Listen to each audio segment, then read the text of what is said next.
राज्य में पढ़ुवा प्रत्येक स्कूल कॉलेज छात्र छात्री आसी किसी नुआ अपडेट जहाँ समस्ते जानी रखा जरूरी। राज्य में समस्त स्कूल कॉलेज हेबाकु जाउची छुट्टी केउ दिन एवं कहीं छुट्टी हम चलतु जहाँ भी किसी इनफर्मेशन आसी आज भिडियो आम जाना हेले पूर्व भिडियो को लाइक करूँ। चैनल को जदि एपर्यंत सब्सक्राइब करना ताले सब्सक्राइब कर घंटी को दबे ऑल नोटिफिकेशन सेट कर रखु जहाद्वारा ये नुआ नुआ लेटेस्ट अपडेट नोटिफिकेशन सर्वप्रथमे पाइबे। तेज चलतु जमार डेरी न करी संपूर्ण अपडेट उपर नजर पकेबा।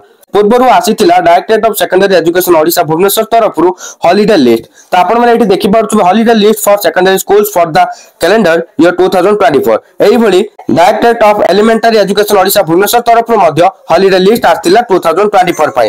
तो बर्तन चलंतु देखिबा केउ दूर आपनको स्कूल छुट्टी हबो। तो आपण एठी स्क्रीन रे देखि पारछुए मकर संक्रांति 15/1/2024 अर्थात जनवरी 15 2024 सोमवार दिन मकर संक्रांति रोहुतबा जगु राज्य में समस्त स्कूल और कॉलेज को दिन टिक छुट्टी कर दिया जिवो। तो एभली मध्ये आपण देखि पाउछबे directorate of elementary education Odisha तरफ जो आस्तिला नोटिफिकेशन एठी मध्ये सेम डेट दिया जायछि। तो बर्तमान वीडियो को शेयर करी समस्त पाखे अपडेट पहुंचे दियंतु।